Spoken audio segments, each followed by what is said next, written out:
ఇక్కడ మనం చదివిన మాట ఈ ఒక్కసారి నేను చదువుతాను.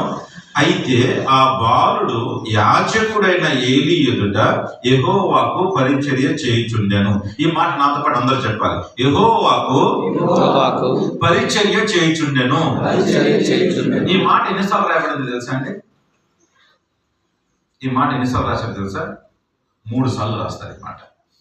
యెహోవాకు పరిచర్య చేయుచుండెనన్న మాట 3 సార్లు. 2:11, 2:18, 3:1. ఈ 3 సందర్భాల్లో కూడా ఈ మాట మనం చూస్తూ ఉంటాం. 2:18లో ఎట్లా ఉంటుంది అంటే యెహోవాకి పరిచర్య చేయుచుండెను. 2:18లో ఏముంటుందంటే ఏఫోదును ధరించుకొని పరిచర్య చేయుచుండెను. ఏఫోదును ధరించుకొని. 3:1లో ఉంటుందంటే మళ్ళా యెహోవాకి ఏం చేయుచుండెను? పరిచర్య. ప్రార్థన చేయుచుండెనా? పరిచర్య చేయుచుండెనా? ప్రార్థన చేయట్లే, పరిచర్య చేస్తున్నాడు. యెహోవాకి ఏం చేస్తున్నాడంట? దేవుడికి ఏం చేస్తున్నాడంట? అంటే ప్రార్థన కంటే ముందు ఆ వ్యక్తి ఏం ఆరంభించాడు? పరిచర్యని ఆరంభించాడు. పరిచర్యని ఆరంభించి పరిచర్య చేస్తే అతనికి ప్రార్థన అలవాటు లేదు, ప్రార్థన తెలియదు, ఎక్కడో ఉన్నాడు, ఏదో కొద్దిసేపు ఏలీ గారిని చూస్తున్నాడు, అంతా జరిగిపోతుందే కానీ తన జీవితంలో తను మొదటిగా వేసిన స్టెప్ ఏంటిదంటే పరిచర్య. పరిచర్య. ఈ పరిచర్య చాలా ప్రభావితమైంది. పరిచర్య మన జీవితంలో పరిచర్యని మనం చాలా నిర్లక్ష్యం చేస్తూ ఉంటాం. ఆ పరిచర్య ఏముంది అండి, లేదా చిన్న కార్పెట్ వేసామా, లేకపోతే ఇంకేదో చేసామా, లేదా ఊడ్చామా, చాలా తేలిక తీసుకుంటూ ఉంటాం. కానీ ప్రియమైన దైవజనులారా, మీ అందరికీ ప్రేమతో మనం చేస్తున్న మాట, పరిచర్య చాలా ప్రాముఖ్యమైనది దేవుడి దగ్గర. మనము దేవుడికి ఏ పరిచర్య అయితే చేస్తామో దాని ద్వారానే మన భవిష్యత్తు, మన సేవా పరిచర్య, మన జీవితము అన్ని కూడా ఈ పరిచర్యకే లింక్ అయి ఉంటాం. మన పరిచర్య సరిగ్గా లేకపోతే దేవుడు మనకి సేవని అప్పచెప్పనే అప్పచెప్ప. ఈ విషయాన్ని మనం చాలా జాగ్రత్తగా చూసుకోవాలి. పేతుల్ని పిలిచాడు. పేతుల్ని పిలిచి అంటూ ఉన్నాడు, నువ్వు నన్ను ప్రేమిస్తున్నావా? అయ్యా ప్రేమిస్తున్నాను అయ్యా. సరే గొర్రెల్ని మేపు. గొర్రెల్ని మేపు. మరలా ప్రేమిస్తున్నావా? మరలా నువ్వు గొర్రెల్ని మేపు. కానీ మేపు కానీ ఆయన కూడా ఏమో చెప్తున్నాడు, తను చేస్తున్న పరిచర్యని అక్కడ ఆ సందర్భంలో ఏం చేస్తున్నాడంటే దేవుడు గమనిస్తా ఉన్నాడు.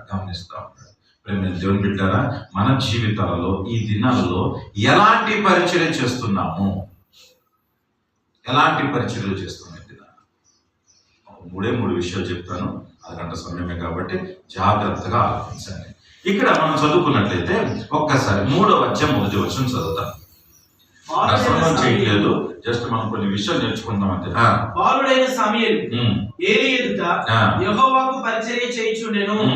ఆ దినములలో యెహోవాకు ప్రత్యక్షమగుట అరుదు. యెహోవా వాక్కు ప్రత్యక్షమగుట అరుదు.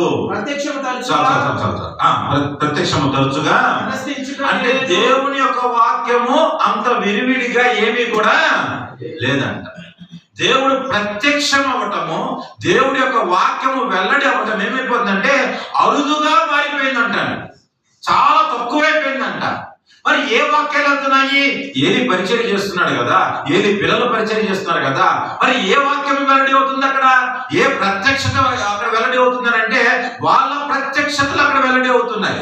ఏలి కుమారులు ఏ ప్రత్యక్షత కలిగి ఉన్నారో, శరీర సంబంధమైన ప్రత్యక్షత ఏదైతే కలిగి ఉన్నారో ఆ ప్రత్యక్షతలు వెల్లడి అవుతున్నాయి తప్ప యెహోవా యొక్క ప్రత్యక్షత లేదా యెహోవా యొక్క వాక్కు ప్రత్యక్షం అవటము ఏమైపోయింది అంటే తగ్గిపోయింది. ఆ దినాలు ఎలాగున్నాయో ఈ దినాలు కూడా అలాగే ఉన్నాయండి. ఈ దినాలు సేమ్ అలాగే ఉన్నాయి. ఈ దినాలలో కూడా దేవుడి యొక్క వాక్యము ప్రత్యక్షం అవటము చాలా అరుదుగా మారిపోతా ఉంది. చాలా అరుదు. దేవుడు మాట్లాడుతున్నాడా అయితే దేవుడి యొక్క వాక్యం మాట్లాడుతుందా? దేవుడు ప్రసంగాలు మొదలు పెట్టినప్పుడు, తన పరిచయం మొదలు పెట్టినప్పుడు ఆయన మొదటిగా చేసిన ప్రసంగం దేని గురించి అంటే మారు మనసు పొందండి. ఈ రోజున చాలా మంది బోధకులు కావచ్చు, లేకపోతే ఇంకా వేరే వాళ్ళు కావచ్చు, విమర్శ చేయట్లేదండి. మన పరిచర్యని మనం జాగ్రత్తగా చూసుకోవాలని చెప్తున్నారు. ప్రసంగం మొదలు పెట్టగానే ఆశీర్వాదాలతో ఆరంభమవుతుంది, ఆశీర్వాదాలతోనే ముగిస్తుంది. ఈ ఆశీర్వాదాల పరిచర్య వల్ల మనుషులలో మార్పు కలగట్లేదు. ఈ దినాలలో చాలా అరుదుగా అయిపోయింది. ఎందుకు? యెహోవా వాక్కు ఏమైందనంటే ప్రత్యక్షమవుట అరుదుగా మారిపోయింది అంటాడు. అరుదుగా అయిపోయింది అంటాడు. ఈ రోజున యెహోవా వాక్కుని మనము దేవుని ప్రజలకి మనం పంచుతున్నామా, అయితే మన వాక్కులను మనం పంచుతున్నామా? అరే నా దగ్గర 10 మంది ఉన్నారండి, పర్వాలేదండి. నువ్వు 1000 మంది వస్తే గొప్ప ప్రార్థన పడని కాదు. నువ్వు 10 మంది వచ్చినా సరే నిన్ను దేవుడు ఏం చేస్తున్నాడు? చూస్తున్నాడు. నీ దగ్గర 1000 మంది ఉన్నా దేవుడు నిన్ను చూస్తాడు, నీ దగ్గర 10 మంది ఉన్నా దేవుడు నిన్ను చూస్తూ ఉంటాడు. మోషే దరిదాపుల కొన్ని లక్షల మంది ఉన్నారు. ఏలీ దగ్గర ఎంతమంది ఉన్నారు? ఎంతమంది ఉన్నారంటారు? 1000 మంది ఉన్నారా? 1,00,000 మంది ఉన్నారా? 100 కంటే తక్కువే ఉంటారు. 50 మందో 60 మందో అంతే ఉంటుంది తప్ప లెక్క ఇంకెక్కువ ఉండదు అక్కడ. ఎక్కువ లెక్క ఉండదు అక్కడ. ఏలియాను వదిలిపెట్టేశాడు దేవుడు. దాంట్లోంచి ఒకరిని లేపాడు, ఎలీషాని. లేదా వాళ్ళిద్దరు జంటను మనం చూసుకున్నట్లయితే, లేక వీళ్ళిద్దరు జంట, మోషే యెహోషువ. వీళ్ళ పరిచర్యలు ఎట్లా ఉన్నాయి అని అంటే, వాళ్ళ జీవితాలలో వాళ్ళు చేసిన పరిచర్యల ద్వారా దేవాది దేవుడికి మహిమ వచ్చింది. ఈ రోజున మనం చేస్తున్న పరిచర్యల ద్వారా మన దేవుడికి మహిమ కలిగేటట్లు మనం పరిచర్యలను మనం కొనసాగిస్తూ ఉండాలి. అరుదైపోయిందండి ప్రపంచంలో దేవుని యొక్క వాక్యము వెల్లడి అవుట అరుదుగా మార్చబడుతుంది.